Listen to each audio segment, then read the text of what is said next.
What is going on, everybody, and welcome to the second episode in our mini-series titled Hollywood Already Did It Presents A History of Sitcoms Through Wandavision, where every week we look at an episode of Wandavision, we choose a couple sitcoms, and we dissect the episode itself, why we chose that decade, a quick history of why that decade of television resonated with audiences, what they were doing, the themes, and why those themes push Wanda and Vision's story forward.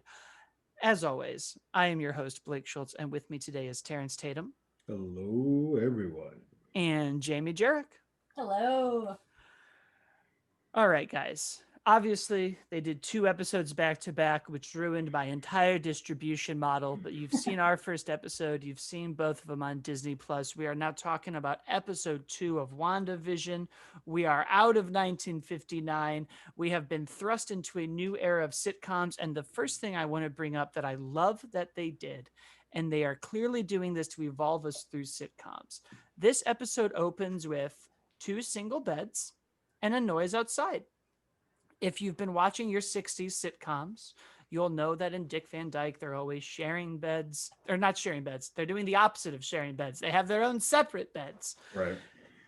This was a very normal thing. If you know your movie trivia, and now you really know your movie trivia, you know that the first shared bed wasn't in the Munsters or in the Brady Bunch or in I Love Lucy. It was, in fact, in 1947. There you go. Jamie's got it. In a sitcom that barely lasted, it was 1 season, and I'm looking Mary Kay and Johnny. The first time we saw it, I don't know why we went back on this. I don't believe there was any outcry. I don't think people were very upset. This was a married couple. They were sharing a bed. That's what happened. And I believe that they did it in this show because I think she was pregnant in real life, and I think that they had to write it in, and realistically they're never having sex if they're It's one of those religious things where well, they need to have this bed together because she's pregnant and we have to explain that. So put the beds together. Yeah, you really start when you see this getting some old Hayes Law stuff. If we couldn't say pregnant, and I Love Lucy, when she was pregnant in real life, they always referred to it as her condition, even though that was the first birth in sitcoms, the same day she gave birth. It's so wild to think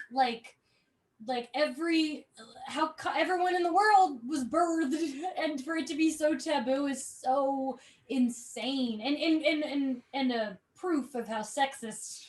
I said so prudish. Sexist and prudish, especially America is. They're like, no, we can't tell you how the babies get here, but we're just here. They just appear. Storks. Look, I played Yoshi's Island. Baby Mario showed up on a stork, and that small dinosaur brought him to the castle. I don't know anything else. Yeah, I also read that the first toilet ever seen was in Leave It to Beaver, and there was a big debate about it, but I think they were trapped in the bathroom or something, so they had to show it. So they agreed to only show the tank of the toilet. But it's what a silly.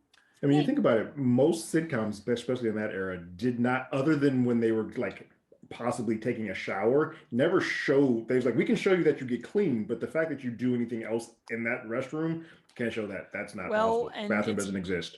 It's interesting because when you look at movies which destroyed vaudevillism around this time, a part of the conversation was well, you buy a ticket to a movie. You're buying into what you're going to see. Television, we don't know who we're broadcasting to. So they were being hypersensitive to a point where probably the majority of their audiences didn't care. I haven't looked at bed sales because I'm not insane, but I have to assume that around the time these shows were getting made, single beds weren't outselling queens at any stage. Even if I'm a single man and I have a very large bed myself. If I would not be against, if I was living with a partner, I would not be against the idea of separate beds, but I'm not sleeping in a twin bed. No. Well, that's the other thing. 2 king beds in our room. I have heard that there's some people who they're I still sleep apart from my partner, or I'll have another room because I like my space. But at the very least, I'm going to have a queen bed by myself. I'm not sitting in a twin, a full at least. They're doing twin sized beds here. What's wrong Yeah, with they're people? living a college dorm life. I wonder, I don't know this. Like, was that actually common? Like in real life, did couples sleep in two beds? I don't know. I mean, it like in that, like the twin bed. Like I remember my grandparents had their own rooms because they both snored. My They didn't want grandparents their family also together. slept, but it wasn't. I don't know if it was anything. I think it's just because they wanted their own space. I'm like, look, you Exactly. snore, or I Yeah. just want to be by myself for a little bit. Twin beds in the same room is The single bizarre. bed idea Yeah. was very much a Protestant religious, all of these things mingling into our entertainment, our media, which I don't think it should. But it kind of did go back to that, like, well, unless you're married, you shouldn't be doing this. And unless, and we don't know who's watching or when they're going to be watching. So we don't want somebody who's very, very, very about marital beds to turn this on. And I've never seen an episode to go, what are these people doing? Are those folks married? Then no, turn this blasphemy Cut off. to Game of Thrones 60 years later, and they're like, how do we get more nudity on the screen? We don't have a good finale. We need to crank up the nudity. But I should have been alive in the 70s because the 70s are like my favorite decade. My two favorite movies of all time were made in the 70s, Grease and Star Wars. But then I look at something like we get these like bisexual threesomes, and I'm like, no, I was meant to live now, where I can watch my people accurately displayed on screen. yeah, every now and then I'm like, man, I was born in the wrong decade. Wait a minute. You mean it's like that Austin Powers line where I'm like, well, as long as people are having promiscuous sex with many anonymous partners and at the same time experimenting with expanding drugs. And it's like, no, I think I landed right where I was supposed This to. seems like the sweet spot. Anyways, I bring this up because I love what the show does to evolve us into the next era of sitcoms. We see these separate beds, and Wanda very much uses her powers to bring them together, fuses the beds, gets everybody cozy. We immediately start talking about sex. First, I believe, for even just like the Marvel universe to just sort of candidly be like, yo, let's get under these sheets. Granted, Iron Man. I mean, Disney. Disney Marvel. Yes. That's true. That Tony did have his moments, but the couples really are shortchanged in most of the movies. Yeah. Yeah. I would love to have seen some Brutasha banging personally, but Jamie, this universe is filled with a lot of people that if you were like, would you watch them have sex? I would be like, I mean, yes. yeah. There's like no pairing I wouldn't want to see. Right. Like, there's a lot of redheads in the universe. That's a big pro for me. I would like both of them. That would be fun. I could see that. Yeah, it's interesting. You're right. We don't really get too much of that type of talk in anything that is film related. But again, I think that's because we're doing for general audiences. But it's fun to actually see them be humans as much as they can be, as these characters are. But that's hanging up in my bathroom is art of Bucky and Steve making out. So as it should be. What I immediately smiled at with this episode after that part was the just we're going to do the Bewitched opening, animated Bewitched opening. I was like, oh, they're not even trying to say that we're going for it. The way that it was such a beautiful homage. I mean, it was so perfect. I mean, the first episode, the opening was a little more vague, but I feel like the second episode was no one's denying. No, you're not denying that one at all. Well, the first episode, first of all, I want to talk about we're making individual openings and theme songs for every episode. Mm-hmm. Yes. Amazing. I'm so excited for you guys to see episode 3. Because some shows do that. Like Dick Van Dyke changed his per season sometimes. Like they would change the way, like he would approach the ottoman differently. He would walk around it, or he would flip over it. He would like stumble over it, but it wasn't the same, but it would change per season. This doing it per episode, I'm like, oh, this is light, because that means I get to look forward to whatever intro they do from this point on, and I am all in on that. Well, it's brilliant for a lot of reasons. We're homaging everything. Each one has kind of given us a sense of where we are, right? It's kind of built the world and the characters. And the first one we see, oh, we're here and we have a new house and we're establishing this.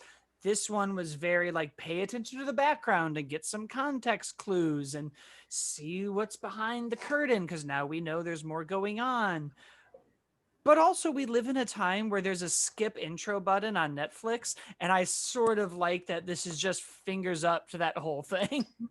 Yeah, and I'm a very pro skip intro. I've been re-binging The Office on Peacock, and not being able to skip that song every time it gets old.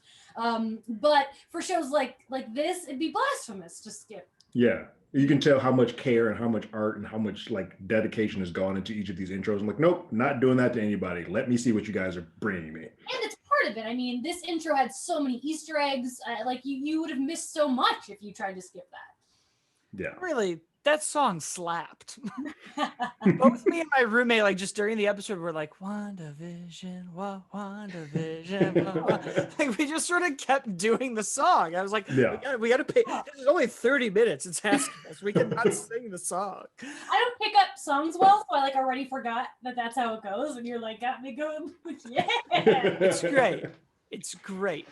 So obviously, what else did we think about this episode is the big question. We've talked about the beds. We've talked about the intro. This episode was amazing. We fall right into a very classic trope, and almost, I feel like the 80s uses it a lot. It's the classic, like, well, they're going to close it down if you don't win the competition, Sonny. You got to do the thing.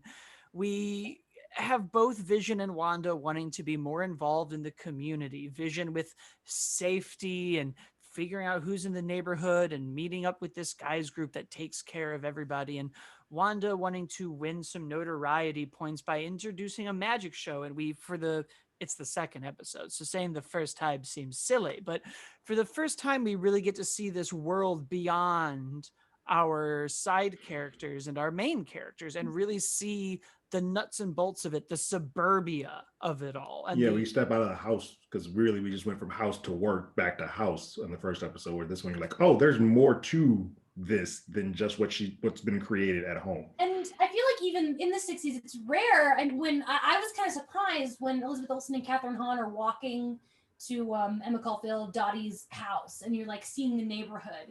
That was like a big, very rare. We're not just on two different stages anymore. Right. You didn't do tracking shots in the 60s shows. I also think it's something that really, it's interesting. It was jarring to me. Seeing people of color in a black and white sitcom was like, oh, this is weird. Because we just weren't around to do those. They weren't allowing us to do those type of sitcoms. I'm glad you brought that up, because I feel like it also shows how the influence of Schitt's Creek, I will say, and Bridgerton even, that we're now sort of seeing this, like, I don't care how it was, be inclusive, like whatever. And it's not a big deal, and we're not going to have a whole rhetoric about it. We can just exist in a world, which I also very much liked. But you're right. It's interesting to see, like, it's so dumb to be like, it's interesting to see inclusion. But like, it was very weird for me to see a black woman in black and white, because I watched these, like I Love Lucy and Addams Family and all of those type of shows back in the day. I was like, oh yeah, that just wasn't normal. And then to see one, I was like, oh, I don't care, but that's just like, it is something that still brings like the spidey sense goes off a little bit, like, oh, that's different. I like it, but it's different. And she was so great. This character was so great, because it's another moment where you start to see the cracks, where we go, well, who are you and why are you here? Oh, I don't know. And I'm very excited. Is it Teyonah Parris? That's her name.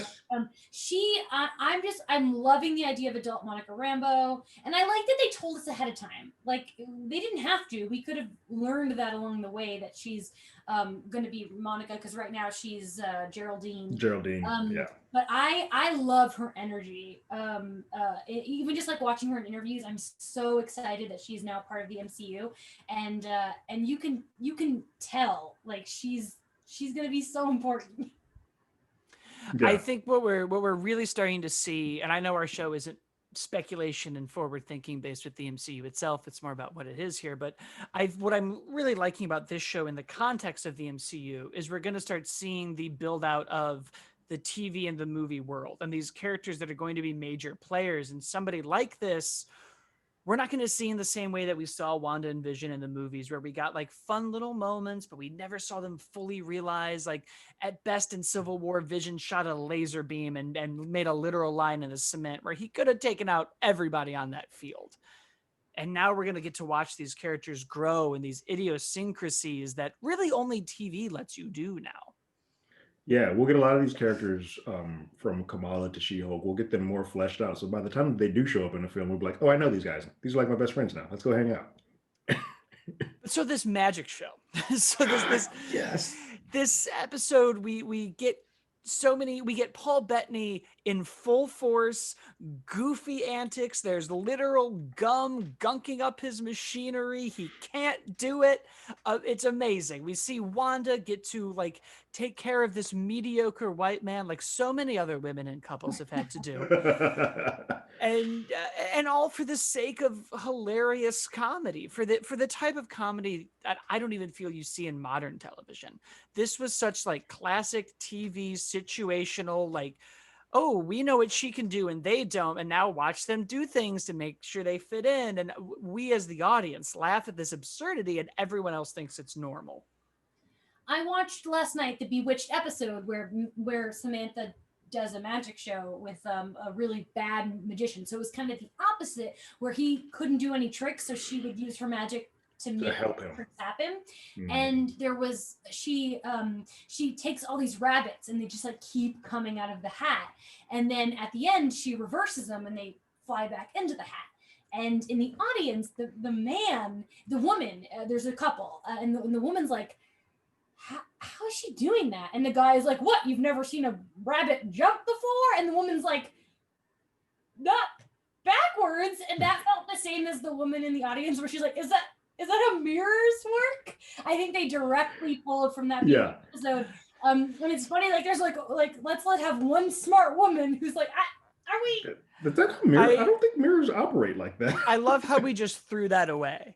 Is that how mirrors work? Shut up. So funny. My favorite kind of comedy is when someone's like, wait a minute, and somebody else is like, no, enjoy the show. Like stop. they are the correct person. They are right in what they're like, no, that's not how that works. Like silence. It almost felt like two people on Twitter and someone being like, well, now hold on, Peter Parker's powers in the comics, and the other one being like, stop, it's fake. Like, no, we're not doing that today. Yeah. Loved it.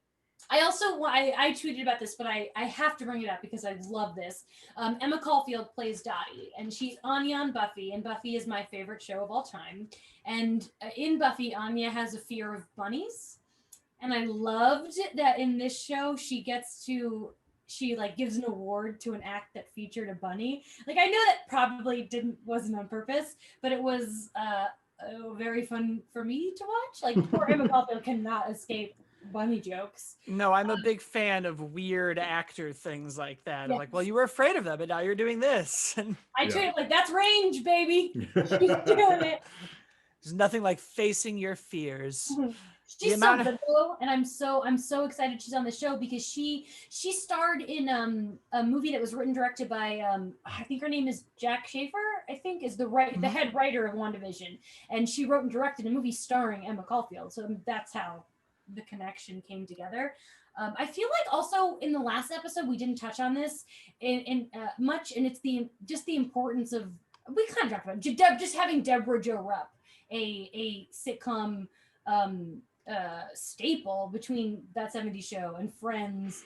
Like Deborah Jo Rupp brings something that no one else does to the show, which is a sitcom royalty, basically. I was going to say she's very of the era. She's legacy. It's funny because this was obviously we only had 2 episodes, but I wasn't sure if us changing eras would lose, outside of Catherine Hahn, would lose the rest of the supporting characters, because I didn't know if everybody was being brought on. But to see that world was still expanding decade per decade with those characters still being a part, and they're upgrading to whatever decade, then that made me happy, because I also didn't want to lose Deborah Jo. Whatever simulation we're in, I'm in. Is going to keep having these characters change, and I imagine that's what the cracks will be. Is these characters will start to catch on, because what you're saying, Terrence, you brought up, and we didn't talk about this in our last episode either, and we'll do it now. The camera work, the dolly shot, the tracking shot that you don't see in these kind of sitcoms, and the first episode also had that when the boss is choking and we start doing the stop it, and it's the first time we do medium close-ups and close-ups. Yes. And it feels like whenever there is something to really pay attention to is when they break from this, because we see in that tracking shot is when we start going, well, here's the neighbor, and the neighbor always has roses, and these roses are always growing, and these flowers are always perfect, and she is always perfect. And we're almost breaking from our sitcom motif to kind of clue in the audience of like something. This is the black cat walking twice in the Matrix. Correct. This is the glitch. Like, focus up.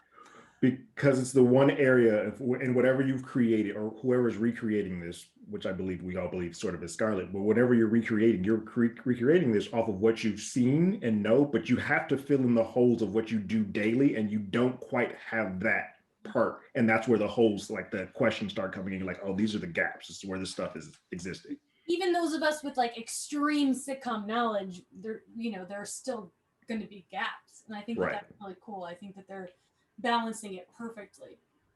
Well, I mean, yeah, even we can study sitcoms all we want, but the reality is they were making 35 episodes a season for 40 years. We are not going to know every detail. Yeah, I think we know enough that we can do this podcast. Yeah, we can fill in 30 minutes of nonsense after we've had 3 drinks of pop, but he said after he just gulped down his whiskey. But the rest of this episode was so great because it betrayed so many other stereotypes of sitcoms that I thought we were going to have. We see Vision join this male night watch group, and here are the men. And what do we find? We find a bunch of guys sitting around a gossipy sewing circle. Like, they're what you expect the women in that to them, and I loved that. I also, one joke that I really appreciated was when Vision called the one guy a communist. Because one, Vision probably knows for a fact that man's a communist. He 100% knows, yeah. Also, I saw somebody, I don't know who, I don't remember, but somebody tweeted like a communist joke in 20, I think they were thrown off by it. But I mean, in that time, that was, I mean, that was the Cold War tensions were high. But also, that's just a good joke. Such a good joke. Especially because, like, again, I really think that guy's probably a communist. And I wonder if we should be aware of that. I wonder if I'm like, is he part of it? Maybe he's not a communist, but he's a member of SWORD and Vision. Like, we called out somebody. Yeah, I feel like I think that it's a great joke of the era, but also it might mean something. We may be paying more attention to him than It was also a very not of the time was the masturbation joke. Oh yeah. Yes. That felt very out of left field. Like, I don't mind a masturbation joke, don't get me wrong. But I was like, but that felt very not of the time. It also felt very not Disney Plus. And I know that like The Simpsons is on Disney Plus, which is like also sort of weird. But like, yeah, very, very, very interesting that they tossed that in. Yeah, this series for both episodes had a couple of things where you're just like, whoa, this is for Disney, correct?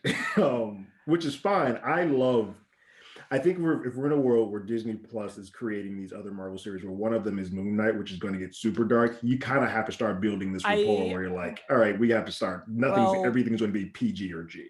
Now that Kevin Feige has just straight up been like, yeah, Deadpool's here and he's R-rated, get over it. Yeah, I mean, if they try to do a not R-rated Deadpool, I mean, come on.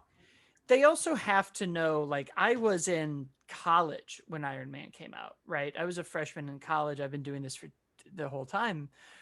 So even if they want to do the thing that I think we talk about in our generation so much of the stuff I loved grew up with me. The Animaniacs grew up with me, and they started making jokes that I understood. The Simpsons grew up with me. You hear, I say it all the time. It evolved the way I evolved. The MCU has to do it too.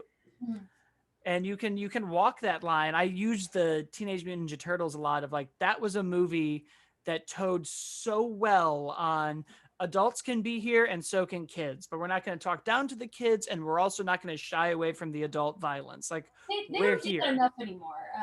Like movies, like I love a movie where like the Goonies, where kids are saying shit and stuff. I mean, that's why I think Stranger Things works so well. Yeah, we don't get a lot of that anymore. And it's such a great family genre where everyone in the family can enjoy something. And I think Disney especially is afraid of that. And so it is cool to see a little jerk off joke. Yeah.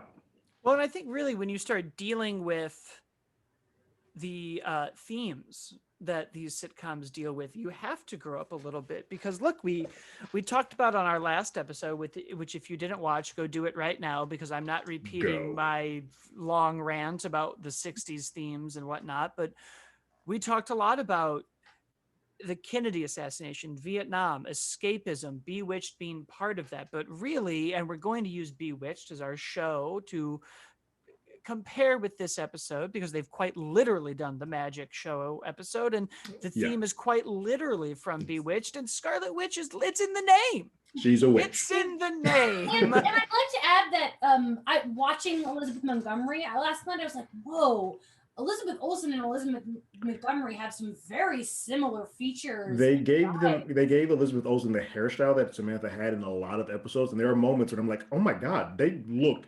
strikingly alike. No, we are beautiful women named Elizabeth who are very good at this role of playing a witch. I was You can just swap them like you did the Dicks in Bewitched, and it'll be fine. The two Darrens, like Dick York and Dick. The coincidence of the Dicks.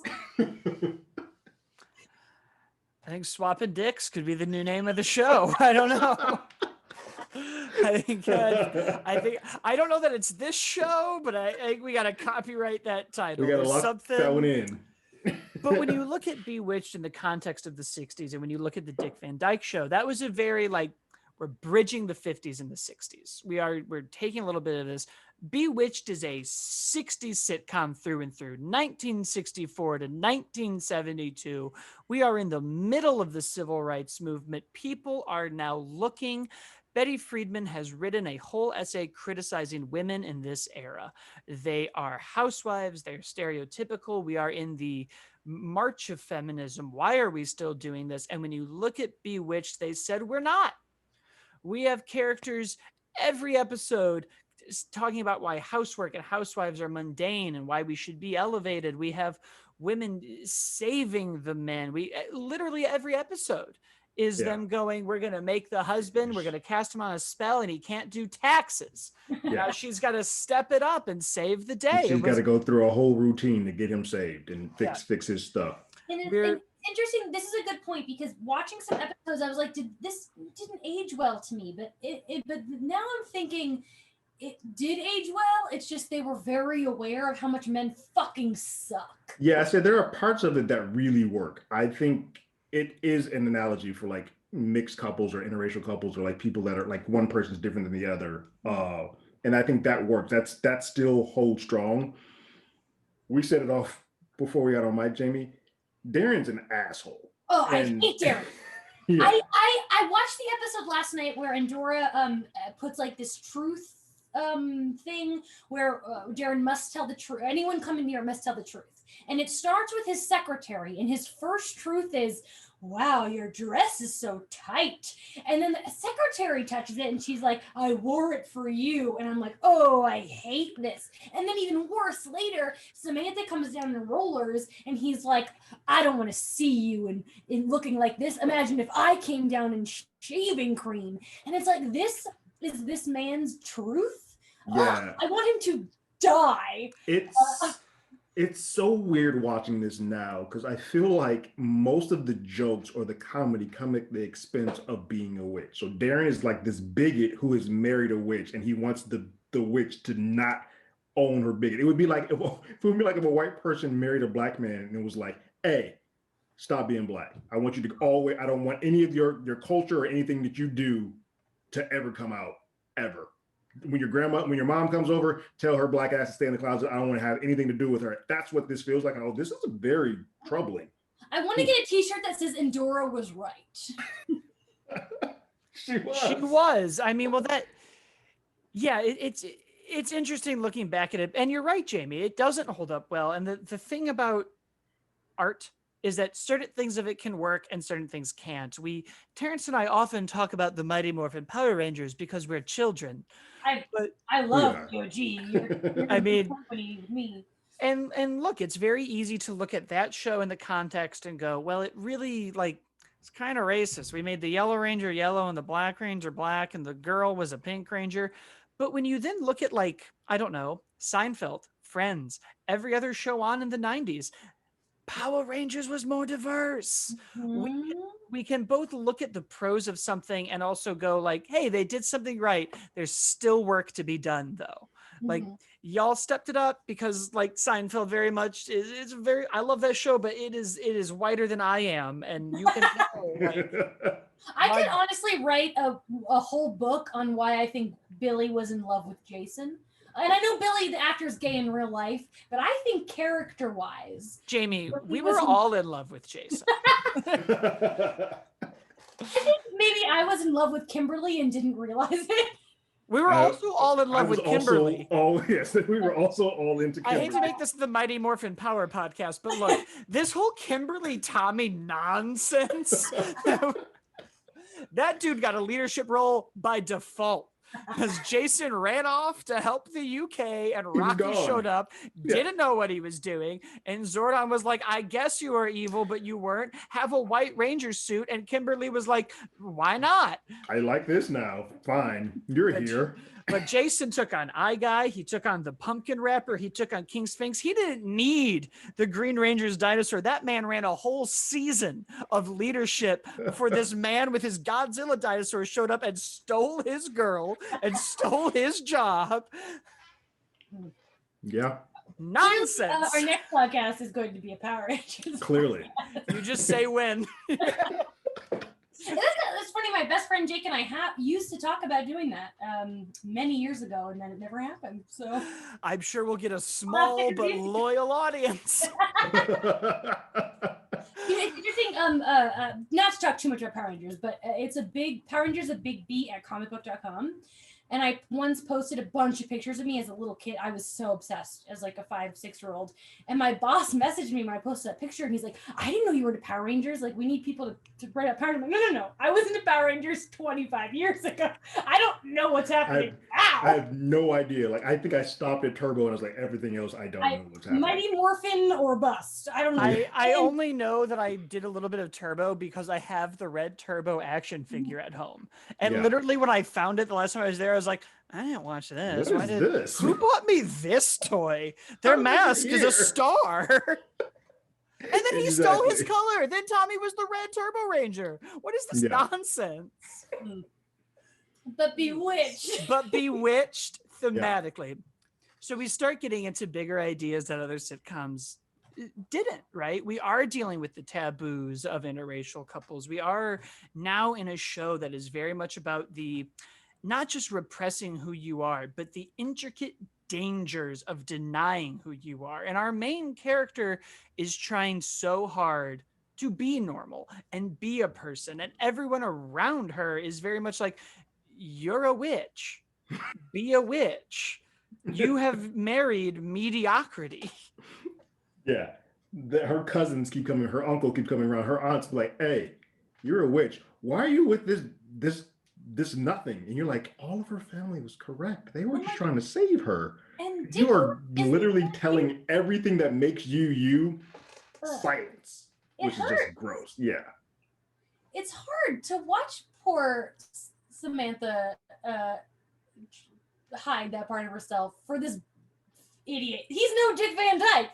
That's all. Not at all. And does he like I don't remember well enough. I only watched a few episodes. He doesn't care either. She's doing this because No. society is, or am I wrong? Because I even watched an episode that actually pointed out he specifically has like a mandate that he was like, I told you, I thought we came to agreement that you're not going to do any type of witchcraft in the home.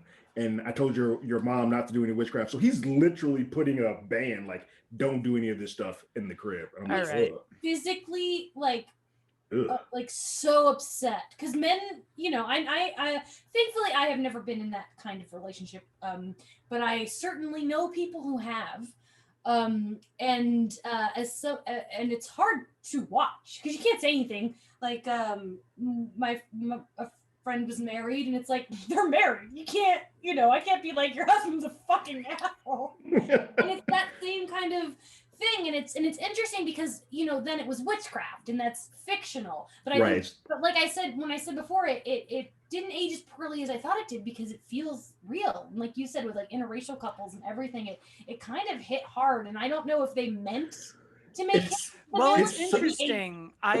Right before we did this, I looked up an interview with the star of Bewitched, and she was recently asked, is there any chance that this show was about closeted individuals, that this was very much a show about repression and not being who you are? And what she said was, yes, it's a show about the dangers of not being who you are. It's something we talked about on set.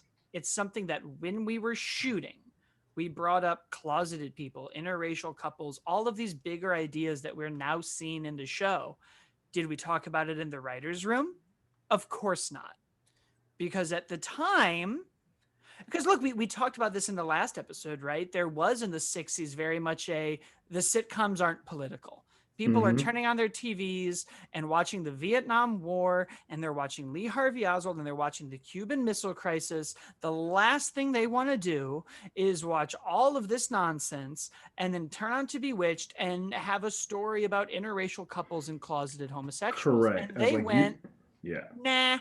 Right. You have to give, if you're going to give them that, you have to sort of spoon feed it into a way that they can kind of like, they can readily take it. Like, all right, look, we're doing an interracial couple, we're doing this, but we're going to make them both look, at least on appearance, they're going to both be white so that you can digest this in a way that's the easiest for you. Because you're right, until the 70s, we don't start getting shows like Sanford and Son and All in the Family, because that's when they're like, look, we're just going to beat you over the head with all of the ethnic stuff and all the political stuff that we can. Here, we're still got to play it safe because you guys aren't ready for all of this truth that we have to give you. And I mean, look, you're seeing. think that. Sorry, go ahead. No, you go, Jamie. I don't. Having seen the third episode and knowing it's like a 70s, I won't get. I don't think we're gonna see a lot of All in the Family stuff unless episode 4 gets there, and that bums me out because All in the Family is I think one of, well, obviously a lot of it didn't age well. It was still. It's ahead of its time. It is very important for It is. history, and it's and you know it gave us the Jeffersons in it, and there's so much about All in the Family that show when I was a kid was a big part of my education in terms of just understanding a lot of things and recognizing racism in terms of the way Archie spoke. And we know I spent a lot of the last episode praising Carl Reiner, and I think Rob Reiner followed in his father's footsteps beautifully. And I wish that Wandavision was going to go there, but I don't think it will. And I think a lot of it is because this is more family sitcoms, and while All in the Family has family in the title, it's not. Yeah, it gets really dicey. A lot. Like the kids come into play. Like at the end, they brought in that girl. All in the Family got messy at the end, but it's I do think that All in the Family is a really important piece of sitcom history that I wish the show would touch. Well, there's going to be a lot of pieces of sitcom history that I feel like the show is going to miss because they're white. Like when we start getting into things like the Jeffersons, and Good the Times, Cosby Show, and Good Times, and Fresh Prince of Bel-Air, unless we really are going to boost up the people of color characters that are in the show and give them an episode, there are just narrative stories that Paul Bettany and Elizabeth Olsen are not meant to give us. This just made me think in Captain Marvel, young Monica Rambeau talks about watching Fresh Prince. So I feel like when we get to the 90s episode, it would be a disservice to the character Monica Rambeau if she's present and doesn't bring up. We need some kind of Fresh Prince reference just because we know Monica Rambeau grew up watching Fresh Prince. Well, you also, if we're really gonna do this, and right now we are really doing this, then yeah, when you get to the 90s, it can't just be a Roseanne episode. I need a little Seinfeld. I need a little Fresh Prince of Bel-Air. I need a little Friends. Maybe it's because that's when I grew up, but I'm like, when I think 90s sitcoms, I'm like, man, you can't reduce this down. That was when we really started doing so many different things in sitcoms. I mean, I remember the 90s as watching at the same time watching Cosby Show, Married with Children, and Roseanne, the Power Rangers, and thinking that they were, and Saved by the Bell, and thinking that they were all drastically different, but loving them for different reasons, each of them, like at a high level. So just some other, sorry, Jamie. I think the 80s, my guess is that it's going to be mostly Family Ties. Based love that show. on the trailer, the setup of their house looks very Family Ties. And I've talked about this. I mean, Cheers is very important to me. You know, I've got a giant thigh tattoo of Will Sternin. But I don't see them using that because it's a workplace sitcom and they're not doing workplace stuff. That's a good point. It seems like all the sitcoms they're choosing to go on are family based. So once you Dick Van get out of Dyke and the that, pilot were very workplace It's both. oriented. Dick so Van Dyke it's both. is both. And Right. there are sitcoms, plenty of sitcoms where you get both the workplace and the home place. But Cheers is certainly not one of them. Because Right. Bewitched also technically is a workplace, but it mostly focuses on Darren's work. But this episode did not have him going to where he went to hang out with his friends. No.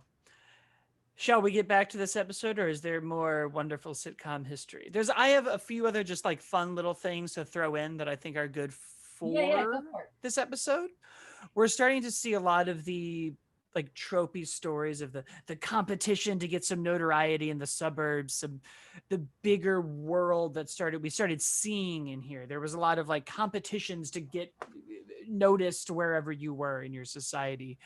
I think it's also kind of worth mentioning we've been in black and white this entire time, and the end of the episode we transition into color.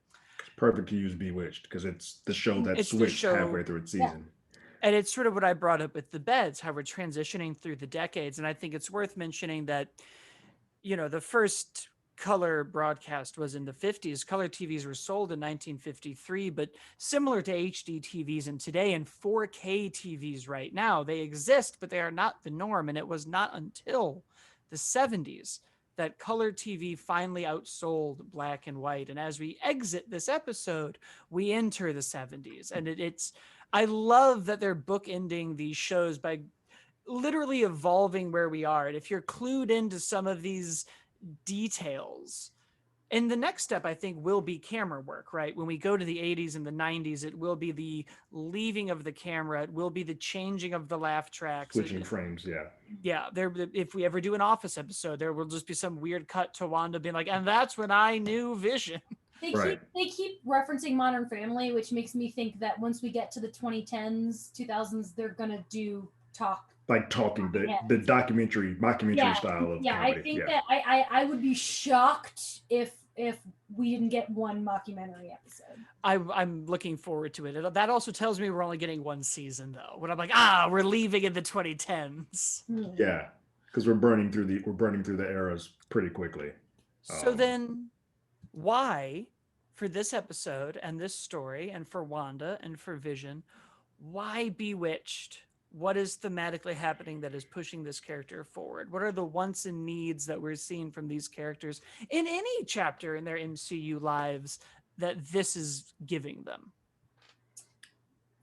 We spoke a little bit about how Bewitched as a whole just deals with repression. And I think that's one of the biggest things is that it feels like Wanda, whoever's creating this world, but Wanda specifically, creating this world to say, hey, I don't want to be out and doing the things that you guys had me doing. I just wanted to live this. So I'm repressed. I don't want anybody to know that we're special. I don't want anybody to know. I just want to be an unusual couple, as they keep referring to themselves as at the end of each episode. I just want to be that. And in doing so, Bewitched sort of lends that self to it because that entire series is about Samantha placating to Darren, to say, hey, I'm going to repress who I am just so that we can live in this world together without anybody knowing the ins and outs of who I am. And so when we're doing all those magic tricks, she's hilariously trying to stop all the jokes that drunken Vision are doing. It's great because it's like, oh yeah, this is her still trying to nope, nobody can know. Let me whack-a-mole. We can't put that out there. We have to be as normal and as human as we possibly can. And that follows very much the through line throughout the entire series of what Bewitched was. Jamie, do you have anything to add? Or do you think Terrence? No, I think that was great. I mean, there's the obvious, it's a witch. Big fan of Occam's Razor on the show. I like just being like, maybe it's for fun. It was the obvious choice in terms of that. But yeah, I think that there were so many reasons for this, because the first, like we talked about before, the first episode felt like a lot of things in one, but this episode was Bewitched. 100%. And I will give a little teaser that next week is pretty Brady Bunch. It's a very gallery view Zoom episode. It's like, it's really just, I mean, that Brady Bunch house, you know it, you know that look. It's down the street from me, apparently. Like, as soon as this pandemic is over, I'm coming to visit. Take me to the Brady Bunch house. I just found out somebody posted on Instagram. It was like just a slight jog, and I was like, "Wait, that means it's a slight jog from me." Ooh, If I was athletic, I could go see it. I'm like a teaser for next week is that tune in for the Jamie Girac knows way too much about the Brady Bunch special. I love because it. The Brady Bunch is a very important program to me, and I'm excited for that aspect to talk about. Great. I feel like the other, obvious things that we see too that parallel Bewitched is the gum is very much a spell. Suddenly Vision doesn't work. Wanda's got to pick up the slack. We see that. That's just some other fun parts of the episode. We once again, Catherine Hahn steals it. I don't know how anyone does this sober. Another kind of like Disney Plus joke. That line made me die. I was like, yeah, no, I agree. Well done, Catherine. We meet the head of this weird Stepford Wives community. Everything is for the children, and we all echo for the children. We still have this Pleasantville horror kind of undertone that keeps happening that I love. There are no children in the show yet, but everything is for the children. And and it ended with her becoming pregnant. So yeah. I mean, I know we're not speculating here, but whoever's doing these experiments, my thing is someone's trying to rebuild Vision for nefarious purposes, and they're probably trying to get a little Wanda out of it too. Like there's something's happening. So I think that's exactly where this character was. That's why they always try to keep the beds separate. See what happens, folks? When you put the beds together, she becomes pregnant at the end of the episode. Damn it! Remember when they did that on Family Matters, where Steve and Laura kissed and she's immediately pregnant? That kind of horrified me as a child. It was also interesting to make her pregnant because so many sitcoms have had to sort of deal with the taboo of like sane pregnancy. But most of their stars got pregnant and they sort of just dealt with it. Go out of their way to do extreme camera angles to hide it. You'd be like, why is there a watermelon randomly in front of this woman the best is Seinfeld. We just threw Elaine in was baggy clothes for a while and just didn't ask questions. I think that no one did it better than Friends, which is Phoebe's just going to have her brother's baby. That was innovative. I mean, you go back... Perfect circle because Deborah Jo Rupp was the mother. I love that she's still here. I could watch that woman act. I still go to Kitty from that 70s show, but I know she's had an illustrious career. I mean, I think she knows that's what she's Kitty. I'm going to plug real quick that I'm interviewing her on Tuesday, so keep an eye out, folks, for the video of me talking to Deborah Jo Rupp. It hasn't happened yet. I could bomb and be embarrassing myself. Look, you handled yourself with Muppets. I think you can handle yourself here. True. I've never been more starstruck in my life than talking to Pepe the King Prong. If I can talk to Pepe the King Prong, I can talk to Deborah Jo Rupp. Guys, how are we feeling? Do we want to wrap? We feel good. Does anyone have anything else? I think we're good. The show's great. If you want us to speculate, go elsewhere. It's Sword and I've said this. I was like, man, with Mandalorian, I was avoiding spoilers. And I feel like now I go on Twitter and I am overloaded with theories. And a part of me just wants to watch the show unfold. I know the comics. I know where we're probably going. It's fine. I just want to sit back and enjoy myself every Friday and then talk to two of my favorite people about sitcoms and give it to an audience that hopefully enjoys the show. And if you didn't... Oh, go on, Jamie. That was it. I was just agreeing with you. Oh, and if you did enjoy the show, you should let us know by sounding off in the comments, hitting that subscribe button, which is somewhere around there, probably there, I don't know. If you're listening to us via the podcast, via the audio channels, you will hit the subscribe button. You will leave us a review. and you will share the show no matter what. You'll retweet it, get it to people. You know someone who would enjoy it. Terrence and I do market research. You're similar to your friends and their consumer habits. You can give us to someone. It's fine.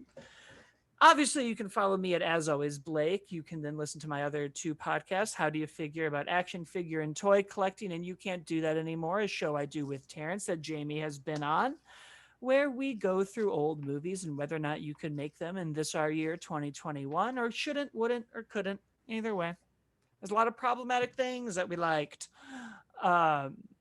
Jamie, tell us all about your things. You can find me at Jamie Cinematics on Twitter. And like I said, keep an eye out for my Deborah Jo Rupp interview, which is coming next week for comicbook.com. And I've done a couple other podcasts where I talk about the Marvel theories.